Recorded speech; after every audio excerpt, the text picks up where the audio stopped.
If everything is destined by Allah, and if I commit any sin, then who is to blame?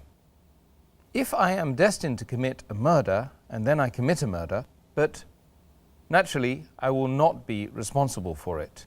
It is Allah who has destined it. Therefore, He will be responsible. Then why should I be punished for this? As far as the question of this qadr is concerned, it's a common question asked by Muslims as well as non-Muslim about the qadr of Allah subhanahu wa ta'ala, and it's difficult to understand. I'd like to give an example for people to know that Allah subhanahu wa ta'ala has ilm ghaib, has knowledge of the unseen. He has knowledge of the future. I'd like to give an example that if in a classroom there is a teacher who teaches the students, after 1 year has passed, before the examination, the teacher predicts that this child, he will come first class first. This child, he will get a second class. This child, C, he will fail. And once the examination takes place, and when the results are out, student A gets the first class first, student B, he gets the second class, student C, he fails. Now the question I would like to ask is that just because the teacher predicted that the student C would fail, can the student C blame the teacher saying that because the teacher predicted that I will fail, I have failed? But naturally the answer is no. The teacher predicted the student A will get a first class first because he knew that the student was studious and he was intelligent. Student B, he was an average student. Student C, he used to play hooky, he used to bunk school. He never used to study, never used to do the homework. So based on that, the teacher predicted that student C would fail. But student C cannot blame the teacher because the teacher predicted I will fail, therefore I failed. The student himself is responsible. Similarly, Allah subhanahu wa ta'ala has ilm ghaib. For example, when a human being comes at a crossroad, there are 5 roads from which he can choose. Road 1, 2, 3, 4, 5. He has the free will, he can choose any.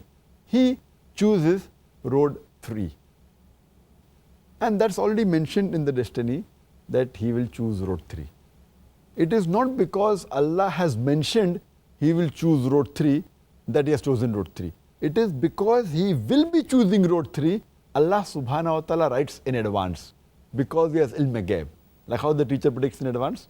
So Allah knows this person has a choice. He can choose any of the roads from the 5 roads available, but he chooses road 3. So Allah knows in advance he will be choosing road 3. Therefore he mentions in the qadr, in the taqdeer, that he will be choosing road 3.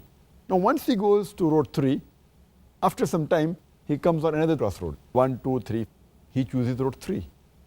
Now because he will be choosing road 3, Allah knows in advance, he has ilm ghaib. So he's mentioned that after some time, he'll come at another crossroad and this particular person will choose again road 3.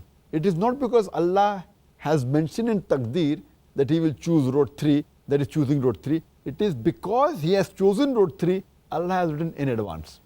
It's a bit confusing, but you realize that Allah has ilm ghaib.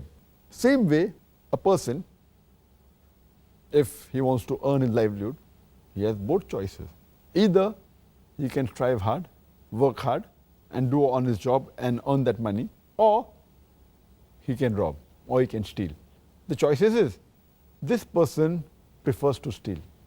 Now Allah knows in advance that at the age of 25, he has the option of working hard and earning honest living, or stealing. But this person steals. So Allah knows in advance he will be stealing. Therefore, Allah has written the taqdeer he will steal. It is not because Allah has written that he has stolen. It is because he will be stealing, Allah has written in advance. So similarly, if a person commits murder, it's his choice. He can either not commit murder or he can commit murder. Choice is his. And he commits murder. Who's to blame? He's to blame. So here we realize that Allah has ilm ghaib. So that's the reason there's a saying in Urdu, there's a very good couplet by Allama Iqbal, which says, खुद ही को कर इतना बुलंद कि हर तकदीर के पहले खुदा अपने बंदे से खुद पूछे बता तेरी रज़ा क्या है. Which means that make yourself so great that before Allah writes the destiny, He will ask you that what is your wish.